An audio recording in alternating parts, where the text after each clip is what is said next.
Evan Stewart, likely out for the season with a torn patellar tendon. What does this mean for the 2025 Oregon Ducks and beyond? We're going to discuss that next.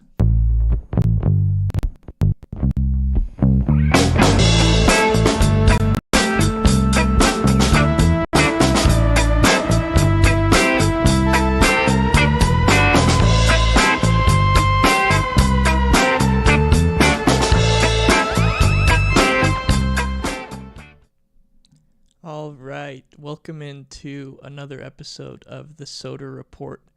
My name is Kyle Soder. I am the host here on the Soder Report. Back for the first time in a while. I've been super busy with school and stuff, so it's been a while since I've been on the podcast, but got the opportunity today to record my feelings on Evan Stewart's new injury with the torn patellar tendon. Before we get into that, our video is sponsored by Elite Cacao Supplements. Head on over to Elite Cacao and get your supplements today for focus, clarity, and healing. Get rid of the brain fog and donate to a great cause by purchasing your Elite Cacao supplements today. So, Evan Stewart. The report is that he suffered a torn patellar tendon while participating in a 7-on-7. They say it was a random freak accident and it could have happened at any time. So, today, what does this mean? What does this mean for the Oregon Ducks? Well, for the 2025 Oregon Ducks, this is not good. This is extremely bad. You've got a new quarterback coming in Dante Moore, and you're not. He's going to be missing his wide receiver one. He's not going to have the most experienced receiver in that room to throw the ball to. So, expect Dante Moore's production to take a small hit this season with the loss of the best receiver in that room. However, this is going to give the opportunity for other receivers to step up. Decorian Moore is likely going to be a huge piece of the Oregon Ducks team next season. He even has the opportunity to be the best receiver in year one as a true freshman. That sounds a little crazy to say, but it's not like other wide receivers have emerged in that room. They got a transfer in Malik Benson. They've got Gary Bryant Jr. They've got Jurion Dickey, Kyler Casper. They've got a bunch of guys in that room. None of them have emerged. So it's not out of the realm of possibility that Decorian Moore goes straight to the top of that wide receiver depth chart. It's not preferable. You don't want a true freshman to have that much pressure on him in year one, but it's definitely a possibility at this point.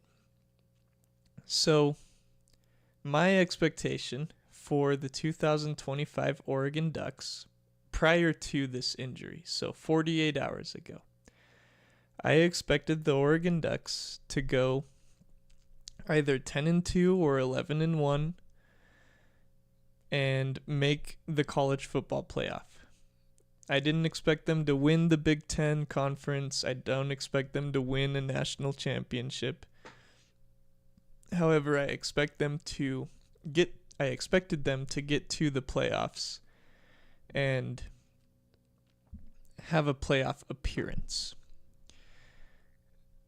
That expectation has not changed. I'm going to share Oregon's schedule,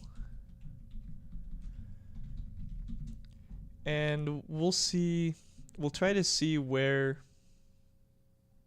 these couple of losses would come from. And I just don't see it. So Here's their schedule. They open up the season against Montana State. Hopefully, this year they take care of business against a random FCS school. They go on to play Oklahoma State, who was, I believe they didn't have a single win in conference play in the Big 12 last year. I would have to double check that though. Then they go to Northwestern, and then they come back home to play Oregon State. Then they travel across the country to Happy Valley to play in a whiteout against Penn State. I have that as a scheduled loss. You're playing a team who is better on paper than you. They're coming off a bye. It's your 5th straight game. You're flying 3 time zones. You're going to their stadium, and you're going to be in an extremely hostile environment. So that one to me is a scheduled loss. If they win that game, then that would totally...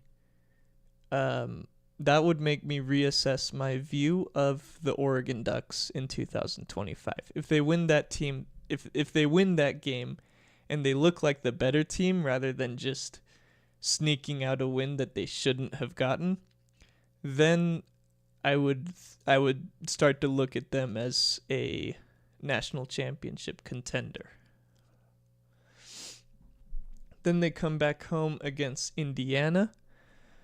It remains to be seen how good they're going to be. They're sort of a question mark to me. They go to Rutgers, come back home against Wisconsin, to Iowa, at home against Minnesota, at home against USC, and at Washington.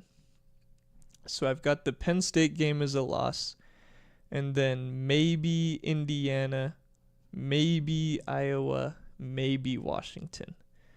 So I would expect them to win at least 2 of those 3 games against those teams.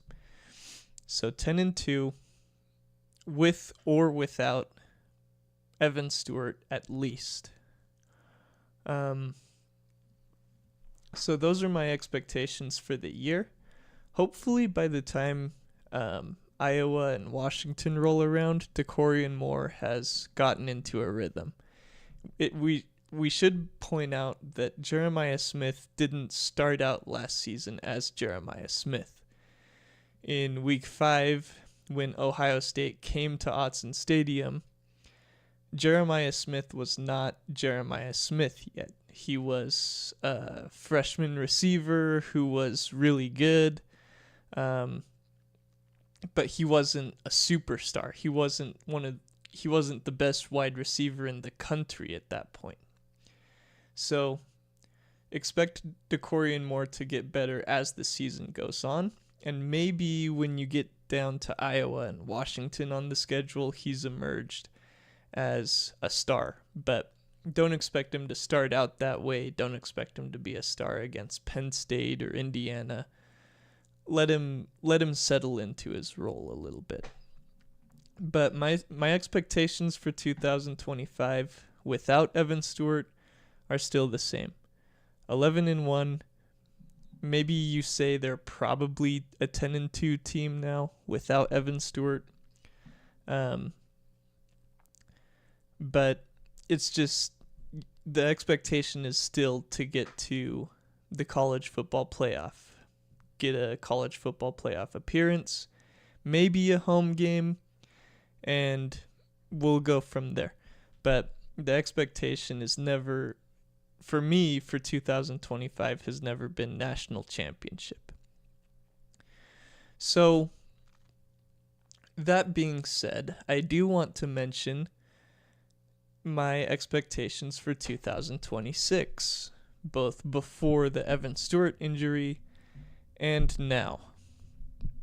So before the Evan Stewart injury, remember, if Evan Stewart had played this year, he probably would have been off to the draft in 2026. But my expectation for the 2026 season is that the Oregon Ducks would be national championship contenders again, just like they were in 2024. I would expect Dante Moore to take a step forward in 2026. I would expect Decorian Moore to take a step forward.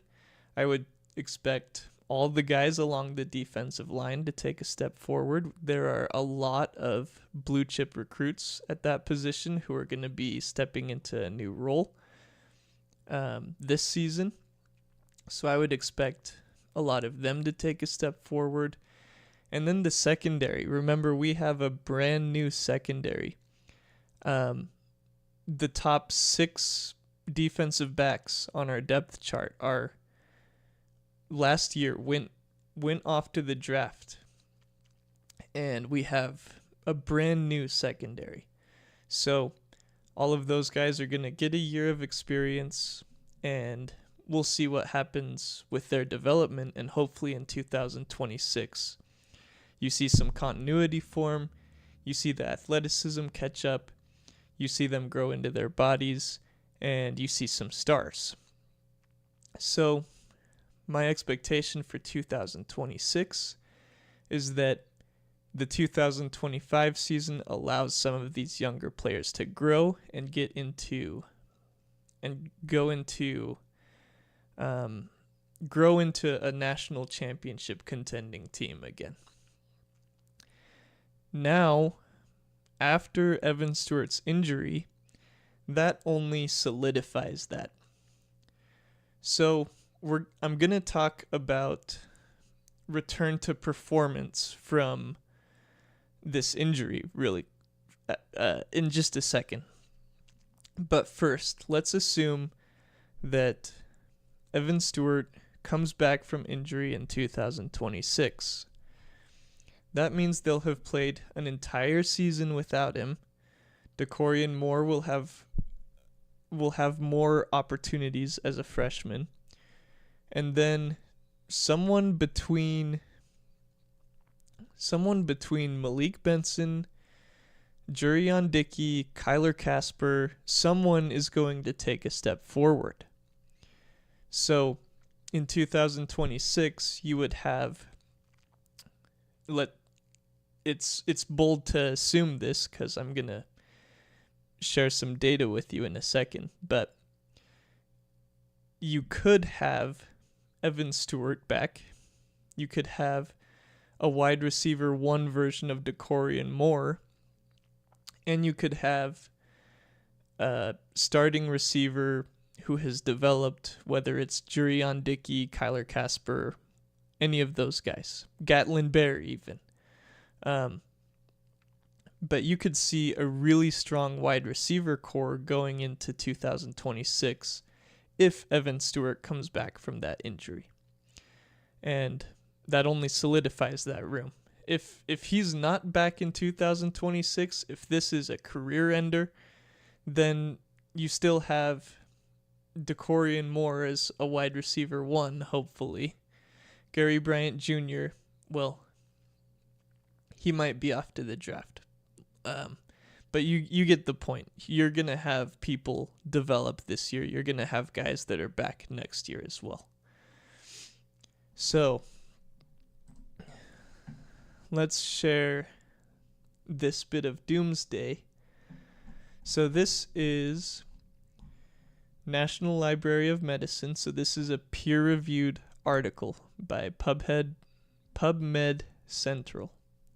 It's a comprehensive return-to-play analysis of National Basketball Association players with operative patellar tendon tears.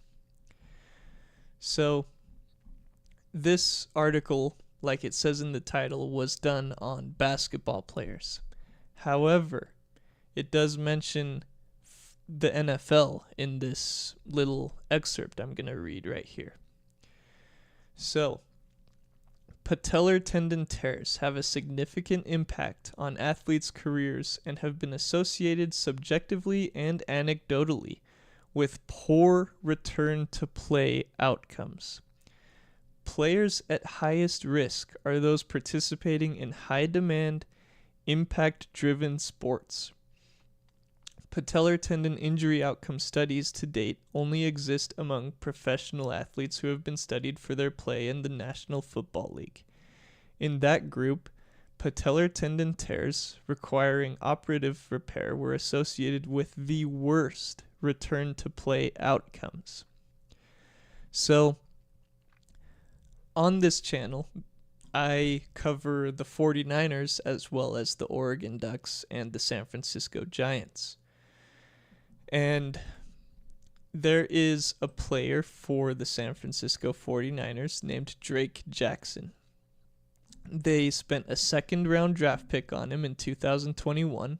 He went to USC, and he got to the NFL. He was a super raw prospect, so he didn't start right away. He didn't have a great start to his NFL career.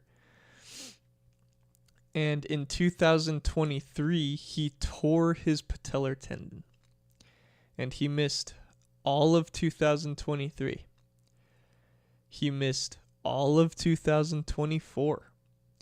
And now he just got cut by the San Francisco 49ers when he didn't pass a physical in 2025. So Drake Jackson's career it could be over. He could sign with another team, but if he can't pass a physical for an organization in the National Football League, then there's not going to be a lot of interest for a guy like that. So it's like, forget 2020. If Evan Stewart has torn his patellar tendon, forget about 2025. He is not coming back. He's not coming back week 6. He's not coming back week 10. He's not coming back for the Big Ten championship game. He's not coming back for the college football playoff. He's not coming back in 2025. He might not even come back in 2026. He might be done. And that's extremely unfortunate for a player like Evan Stewart, because he was absolutely good enough to go into the NFL, sign a contract, and secure generational wealth for him and his family. He was definitely good enough to live out a dream that he has likely had since his childhood. And this patellar tendon tear, super unfortunate, super sad, might just take that from him. So you have to feel really bad for Evan Stewart. You have to. It's really unfortunate. And I hope he comes back. I hope that he is as good as he was. But there's a really good chance that doesn't end up happening. So, on that, I wish Evan Stewart the best. I really do. I hope that he returns, because if he returns, then to just say that the Oregon Ducks would be better in 2026 is a really shallow way of looking at it. I would hope that he returns so that he can live out that childhood dream and secure a great future for his family.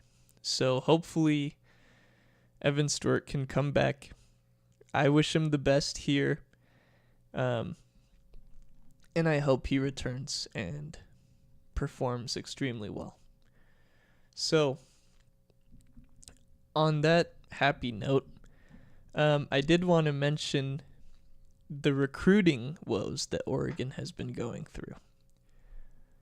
The last recruit that Oregon has had in their 2026 recruiting class committed to them in February. That means they have gone March, April, May, and 6 days of June without a single person in the 2026 class committing to the Oregon Ducks. they've been in the hunt for some extremely high level recruits.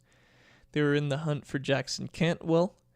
He ended up going to Miami, and they were firmly in the mix for Jared Curtis. It was just them and the Georgia Bulldogs for the 5-star quarterback, the number 1 quarterback. And he ended up going to Georgia. So Dan Lanning lost that recruiting battle to Kirby Smart.